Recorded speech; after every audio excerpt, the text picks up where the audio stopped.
નર્મદાના સાગબારા તાલુકાના ખોપી ગામમાં આદિવાસી ખેડૂતો અને વનકર્મીઓ વચ્ચે ઘર્ષણ થાય છે, કારણ કે વન વિભાગ દ્વારા એકાએક તેમને ખેડાણ કરતા અટકાવવામાં આવે છે। હવે આ ઘર્ષણની વચ્ચે એક નામ ચર્ચામાં આવે છે, લીલાબેન વસાવા। ભાજપના નેતા છે, તેઓ આ આદિવાસી ખેડૂતો માટે મેદાને આવે છે। સમસ્યાનું નિરાકરણ લાવવા માટે તેઓ સાંસદ મનસુખ વસાવાને ફોન કરે છે, તેમની સાથે વાત કરે છે। તેઓ એવું કહે છે કે તમે ત્યાં નર્મદા જિલ્લાના જે પ્રમુખ છે નીલ રાવ, તેમની સાથે વાત કરો। નીલ રાવને ફોન કરે છે, ફોન ઉપડતો નથી, સરખો કોઈ જવાબ નથી મળતો। કંટાળીને લીલાબેન વસાવા રાજીનામું આપી દે છે। રાજીનામું આપ્યાના 24 કલાકની અંદર નીલ રાવ તેમને ગાંધીનગર લઈ જાય છે અને બાદમાં એવા સમાચાર આવે છે કે 3 થી 4 મંત્રીઓ સાથે લીલાબેન વસાવાની વાતચીત થાય છે અને નાયબ મુખ્યમંત્રી સાથે ટેલિફોનિક વાતચીત થાય છે। પરંતુ હવે આ આખી ઘટનાનો ઘટસ્ફોટ ખુદ લીલાબેન વસાવાએ કર્યો છે।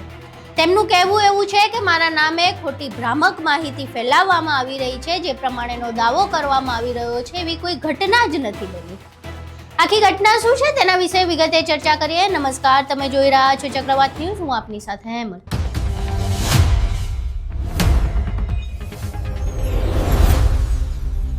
લીલાબેન વસાવા ભાજપમાંથી રાજીનામું આપે છે અને 24 કલાકની અંદર નીલ રાવ તેમને ગાંધીનગર લઈ જાય છે।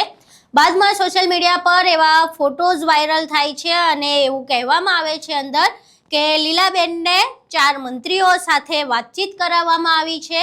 અર્જુન મોઢવાડિયા, પ્રવીણ વાળી અને નરેશ પાટેલ સાથે રૂબરૂ વાતચીત કરાવવામાં આવી છે અને નાયબ મુખ્યમંત્રી એવા હર્ષ સંઘવી સાથે ટેલિફોનિક વાતચીત કરવામાં આવી છે। અને ત્યારબાદ જે આખી સમસ્યા છે, ખેડાણનો મુદ્દો છે, તેને લઈને તેમને આશ્વાસન આપવામાં આવ્યું છે। આ પ્રકારેના સોશિયલ મીડિયા પર પોસ્ટર વાયરલ થયા, પરંતુ હવે એક નિવેદન વાયરલ થઈ રહ્યું છે। એક પત્ર સામે આવ્યું છે, જેમાં લીલાબેન વસાવાએ આ લખ્યું હોય એવું કહેવામાં આવી રહ્યું છે, જેમાં આ તમામ બાબતો અર્ધ સત્ય હોવાનું જણાવવામાં આવી રહ્યું છે। એમાં એવું લખવામાં આવ્યું છે કે ફક્ત તેઓ નરેશ પટેલને જ મળ્યા છે, બીજા કોઈ પણ મંત્રીને તેઓ મળ્યા નથી, ન તો કોઈ મંત્રી સાથે ટેલિફોનિક વાતચીત કરાવવામાં આવી છે। એવું આશ્વાસન અપાવવામાં આવ્યું હતું કે ખેડાણ કરાવવામાં આવશે, પરંતુ એ વાત પણ ખોટી પડી છે। અહીં પહેલા એ પત્ર જોઈએ કે હકીકતમાં લીલાબેન વસાવાના નામે જે પત્ર સામે આવ્યો છે એમાં લખવામાં શું આવ્યું છે। સ્ક્રીન ઉપર તમે એક પત્ર જોઈ શકો છો। વસાવા લીલાબેન, પૂર્વ સંગઠન ઉપપ્રમુખ, ભારતીય જનતા પાર્ટી, નર્મદા જિલ્લો, તારીખ 10/7/2026 આ પત્ર લખાયા હોવાનું કહેવામાં આવી રહ્યું છે। આ પત્રમાં શું લખ્યું છે તો પત્રના વિષયમાં લખવામાં આવ્યું છે મારા ગાંધીનગર પ્રવાસ અંગે ચોખવટ। અંદર લખ્યું છે, પ્રિય નર્મદા જિલ્લાના આદિવાસી ભાઈઓ બહેનો, ખેડૂત મિત્રો તથા શુભેચ્છકો, મારા રાજીનામા બાદ સોશિયલ મીડિયામાં તથા અન્ય માધ્યમો દ્વારા મારા નામે કેટલીક ભ્રામક અને હકીકતથી વિપરીત માહિતી પ્રસારિત કરવામાં આવી રહી છે। તેથી સાચી હકીકત જનતા સમક્ષ મૂકવી હું જરૂરી સમજું છું। મારા રાજીનામા બાદ મને જિલ્લા સંગઠન પ્રમુખ શ્રી નીલરાવભાઈ દ્વારા જણાવવામાં આવ્યું હતું કે તમે ગાંધીનગર આવો, તમારા પ્રશ્નોના નિરાકરણ માટે ઉચ્ચ સ્તરે રજૂઆત કરવામાં આવશે। તે વિશ્વાસના આધારે હું તેમની તથા અન્ય કાર્યકર્તાઓ સાથે ગાંધીનગર ગઈ હતી, પરંતુ ત્યાં પહોંચ્યા બાદ મારી મુલાકાત માત્ર આદિજાતિ વિકાસ વિભાગના મંત્રી શ્રી નરેશભાઈ પટેલ સાથે થઈ હતી। અન્ય કોઈ મંત્રી શ્રી કે નેતા સાથે મારી મુલાકાત થઈ નથી। તેમજ સોશિયલ મીડિયામાં દર્શાવવામાં આવ્યું છે તે મુજબ કોઈ પણ અન્ય મંત્રી સાથે મારી ટેલિફોનિક વાતચીત પણ થઈ નથી। મને માત્ર એટલું આશ્વાસન આપવામાં આવ્યું હતું કે સોમવારે ફરી આવજો, આગળની બેઠક કરાવીશું। તે સિવાય હાલ સુધીમાં મારા કે ખેડૂતોના પ્રશ્નો અંગે કોઈ અંતિમ નિર્ણય કે વાસ્તવિક નિરાકરણ આવ્યું નથી। વધુમાં મને એવું પણ કહેવામાં આવ્યું હતું કે આવતીકાલથી તમે જંગલમાં જજો, હવે કોઈ રોકટોક નહીં હોય, પોલીસ પણ હટાવી દેવામાં આવશે અને તમે ખેતી કરી શકશો। પરંતુ દુઃખની વાત એ છે કે આજે પણ જમીન પરની વાસ્તવિક પરિસ્થિતિમાં કોઈ ફેરફાર આવ્યો નથી અને ખેડૂતોની સ્થિતિ યથાવત છે। આથી હું જિલ્લા સંગઠન પ્રમુખ શ્રી નીલભાઈ રાવ તથા અન્ય તમામ કાર્યકર્તાઓને નમ્ર વિનંતી કરું છું કે મારા નામે અથવા ખેડૂતોના પ્રશ્નોના નિરાકરણ અને અતિશયોક્તિપૂર્ણ અથવા ખોટી માહિતી જનતા સમક્ષ રજૂ ન કરે। આવી માહિતીથી ખેડૂતોમાં ખોટી આશા જન્મે છે અને જનતાનો વિશ્વાસ પણ ઘટે છે।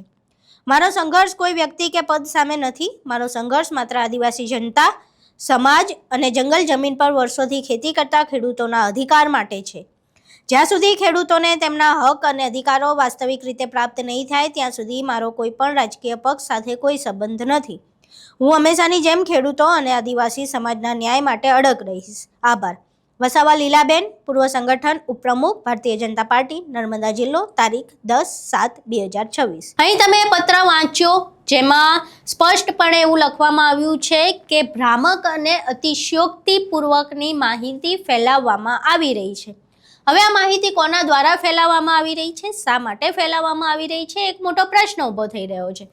બીજી બાજુ લીલાબેન વસાવાએ જે વાત કરી એ જ વાત ખોપી ગામના સરપંચે પણ કરી હતી.